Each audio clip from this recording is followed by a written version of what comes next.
So my typical client is someone, so they're either starting, growing, pivoting, or exiting their law firm or making plans to do that.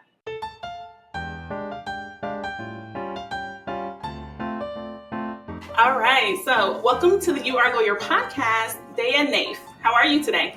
I'm doing great, Kyla. How are you? I'm doing very well. And you and I were chatting before we started recording that you're in a coffee shop. You got to tell me more. Pumpkin spice lattes just came out today. They did. They're not my thing, but I do love fall, and so that marking of fall coming makes me very happy. Yes. So, where are you? So I'm in a PJ's Coffee in Mobile, Alabama, and I do a lot of networking. I've been a consummate networker for about 15 years, maybe longer, I don't know, and a lot of business and work and meeting up goes on in coffee shops. So my handle, my coffee shop life, that's kind of where it came from.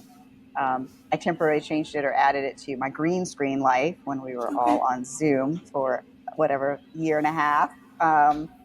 But yeah, back out in the main world, and I just had a wonderful lunch with a group of ladies lawyers, and I knew I had to come meet with you, or wanted to come meet with you this afternoon, so I hopped in the nearest PJ's Coffee, and luckily it's not too busy, and we're good to go. Okay. PJ's Coffee. I went to law school in Baton Rouge, and so PJ's was where we always would go. We went to the one on, I want to say County Line. It was on Airport, way out. Yeah. So I love PJ's Coffee. Oh, wonderful. There you go. Blast from the past. Yes, definitely.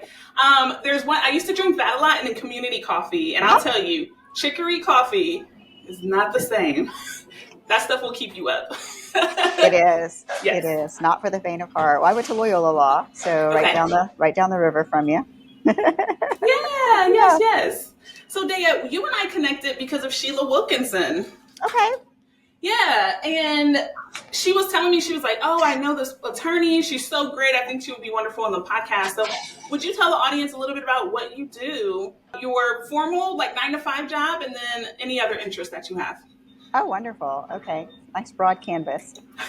So I started a company called The Success Partner about 6.5 years ago, and we primarily are a co-pilot for law firms and people growing their law practice. So it could be within a law firm, or someone is solo, or up to about 5 managing partners. And we work nationwide. And the reason I call it a co-pilot program is it's a blend of coaching and consulting. So my typical client is someone, so they're either starting, growing, pivoting, or exiting their law firm or making plans to do that. So that's where I transitioned from. So I was a construction law practitioner for about 18 years, and mainly in Louisiana. Also have a Michigan license, so some projects in Michigan, mainly urban renewal type projects. And yeah, I just had that kind of mid-career urge to do something different. I was already self-employed, so it wasn't exactly an entrepreneurial leap, but it was a different venture. Yeah. Okay. Well, I'm in Ohio now, and you did work in Michigan. I'm like, you're so, we have all these things. We probably drive past each other on 71 or 10 all the time. I love it. Yeah. So one of my favorite classes in law school, I did take a construction law class at Southern, and it was phenomenal. Our teacher he got us thinking about all the nuances of construction law, like how you can't put in the airport without removing all the tree roots and all this stuff, because those things pop up later and all of this. But he told us to watch My Fair Lady, and he was like, watch it, and I'm going to give you extra credit. It's going to be on one of the midterms. And we were like, okay.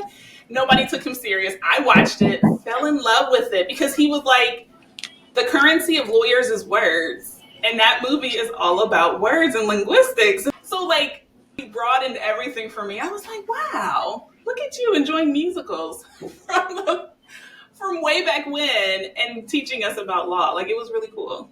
So. I'm totally going to have to go back and watch that. I think I've seen parts of it, but I haven't watched the whole thing through, certainly, in quite some time. It's fantastic. So when I was in law school, I wanted to do environmental law. Mm-hmm. Is construction law what you wanted to do when you were in law school, or did you kind of evolve into being in that practice? Yeah, so construction law ended up sort of being the ikigai of what was needed, what I knew, and what I could be good at, and what was good for the community. So what happened was I had left law school and had gone and gotten my bar in Michigan because I wanted a common law bar. I felt that was more transferable. Then I ended up back in Louisiana around 2003. And around 2005, I decided I would sit for the Louisiana bar. So 2005 in Louisiana is kind of a pivotal time because a few weeks after I took the bar, Katrina hit. Yeah. So I had grown up in construction. So I grew up in a small construction company. Every single one of my family on both sides of the tree are in construction in some form or fashion. Of course, I didn't do the smart thing, which was go directly into the family business. No, I had to go find myself and explore the world and all that. So it's kind of was really just a need base at the time, and just jumped into construction law. That's what everybody needed in the fall of 2005, and just grew from there. That makes sense. You already were familiar with hearing about construction, right? Even though you didn't know the nuances of it, you've been used to hearing about this and that and this and that. And then Katrina hits, and then literally people were rebuilding. Construction was what was needed. So that makes a lot of sense. For me, I took construction law in class because thinking environmental, I was like, oh, this way I can make sure people can't get their permits if they're not protecting the environment. Like if they're trying to steamroll stuff. It's funny, like my mind is thinking like nature versus nurture because you grew up hearing about construction and then you still did your own thing, but you ended up in construction. I'm like, that's kind of funny. So. I know. Did you stay in environmental or use that in any way? I did. I actually worked at LDEQ, the Louisiana Department of Environmental Quality. So I interned there, and then I wanted to work there. And then I graduated from law school, came to Ohio, went out on a date, and never left Ohio. So I feel that I also loved environmental as well as in the environmental law club. But when it came down to employment in that area, it seemed like people with technical and scientific backgrounds were doing a lot better. Yeah. And they were ending up working for oil companies and developers. So I was like, okay, I got it. That will be a passion and not a career. No, but that's a really good point because most of the environmental conferences we went to, a lot of them were sponsored by big oil, and they were like, why don't you come over here and be a consultant, right? You already love the environment. Come and help us. They knew what they were doing. Oh, yeah. So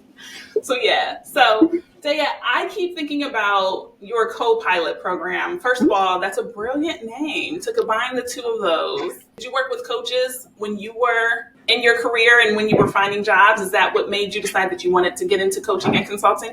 Kind of a wish I had it kind of thing. Definitely. I worked a little bit with a life coach. I had a car accident in 2009, and I was recovering in 2010.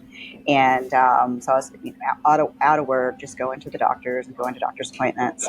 And kind of my first time to think, I was a high achiever. So high school, college, grad school, law school, go to work. And then some person called a life coach. I was like, what is this? Who is this? And so it kind of opened up my mind to it and planted the seed. And then, years later when I was like, I want to make a career change, I want to make a pivot, I want to go out and do other things in the world, larger things, bigger things with a positive impact, and looking for coaching, looking in a coaching school and then going into this and going into that route. So it really wasn't a direct path. It was kind of a seed that kind of was dormant and then sprouted up later. Yeah. And I think that makes sense because life coach, it's like, isn't that your parents? What do you mean? Like, what more could you need? But they really are like, it's a broad title, but it kind of depends on what's happening with you right now in life, right? And that's the part that we have to get. But were you ever hesitant to go because you're a lawyer and you know so much? Or were you like, I'll lean into this, Yeah, I'm a leaner intoer. I'm an emotional buyer. I'm like, that sounds cool. I'll give it a whirl. And that's kind of the rest was history. Yeah. Okay. Yeah, I need to be more like you. I really enjoy coaching. I think I've had maybe 4 or 5 coaches now. I have a therapist that I've worked with for a number of years. But it took me a really long time because I thought I knew everything for a really long time. I was like, there's nothing else I need to know. What are you talking about? And then I started this podcast. I talked to about 18 different coaches. And slowly I was like, wow, look at how you're changing the world. Look at how you're, okay, maybe I could use a coach. Next thing you know, I had 5. I appreciate you for supporting the industry. Well, it's and having good things to say about it, obviously. yeah. I mean, we don't all think the same, but I think the idea of a lawyer who becomes a coach or an executive coach or any type of a mentor makes a lot of sense because you know how to speak to us, right? Like there's civilians and then there's lawyers. Lawyers are different. So it makes sense that you would want to work with another lawyer or someone who's at least familiar with what you've gone through. So Daya, I have to ask you, are you from Louisiana? It's where I spent most of my adult life. I am Okay. originally from Daphne, Alabama, which is a suburb of Mobile, and left at 17, returned at 47. So interesting for me to have transplanted or rerouted. I was here for the summer, like it was like COVID hit. And I was like, well, I'll go Yeah. home for the summer. And now I'm still here. I kind of rerouted. I do still have a home in Louisiana and go back frequently. I'll be there this week. But yeah, so I'm kind of tri-coastal, I guess. I'm in Daphne, New Orleans, and Washington, D.C. That's sort of my living footprint. Makes my dating profile really awkward. Um, like, How do where are you you have again? time to date? You Where are do you so many again? things. Yeah. Where are you? I They're know, like, I'll right? take you out if you're in Alabama this week. Strangely enough, it does not sync up very often. Yes. Okay. Yes. And then even you said do a lot. And so even outside of that, I'm an artist. And so I spend a lot of time in the sculpture studio. And by a lot, I mean like maybe 5 or 6 hours a week. That's a lot. I Yeah. mean, you find time for it and you keep it going. Yeah. Yeah. I have to make time. Definitely have to make time for it. Yeah. Well, I'm a big advocate and promoter of lawyers being creative, like not just the way that our minds find cases and put things together, but I'm like, we actually are really, really creative. So I love the fact that you're, making pots and sculptures on the side when you're not practicing. That makes sense. It's a great way to get your mind like completely in something else. It's like Yeah. you're making it, you're thinking of it, making it, observing it, moving it, and you can't really Yeah. think, oh, I got to get on that conference call later on. It's just right there. And also, do you find yourself like, are you able to zone out or are you sitting there doing work, processing things for your other jobs? Like, are you creating your sculptures and your mind is like actually working through what you just ran on your call or what you're about to go through on the call? I really try not to. When I was practicing law more full time, people in my studio, I remember that like the phone would ring and my facial expression would like completely change. Or like, did you see your face? And then I would go step outside, take my call, and I would come back and I would be fine. And they'd be Yeah. like, do you know what you just did right there?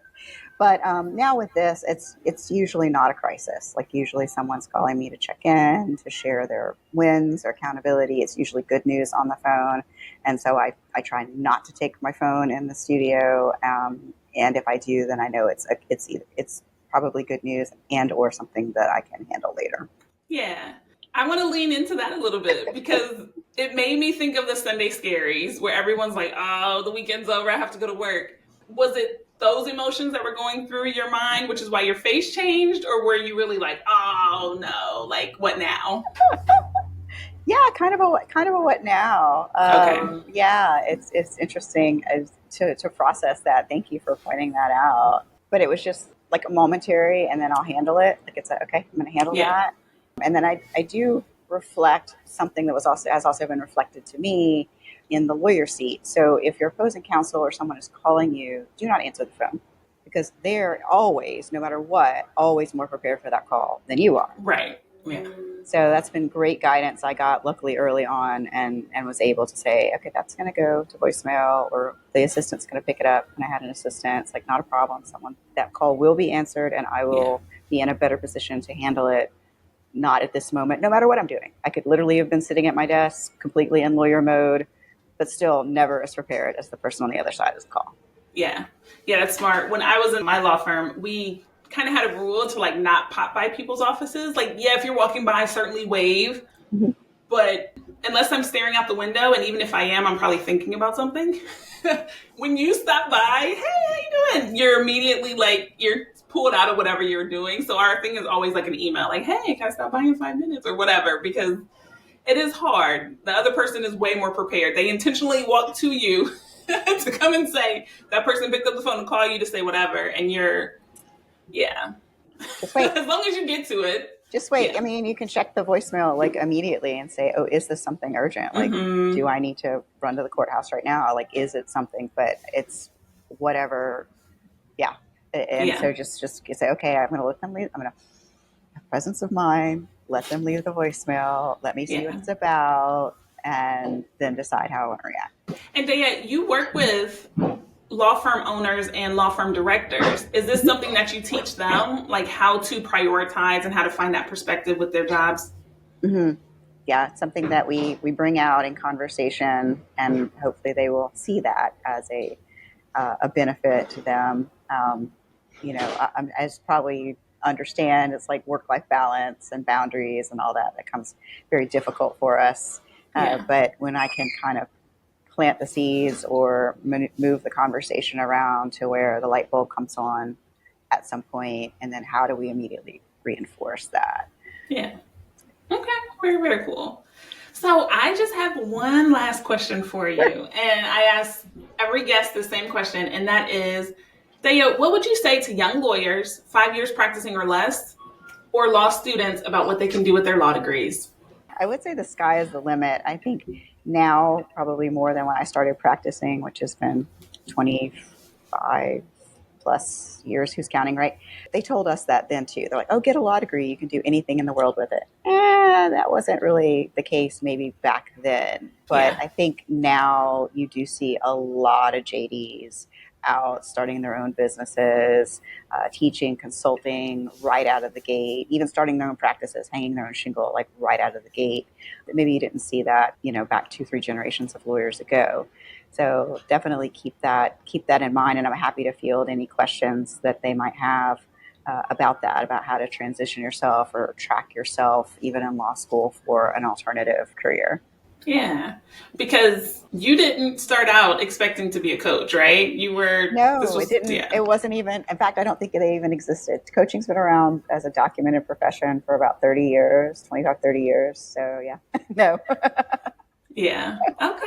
I love that. I love that. Yeah. Give yourself permission to kind of find what you want to do. I think that's especially true for young lawyers.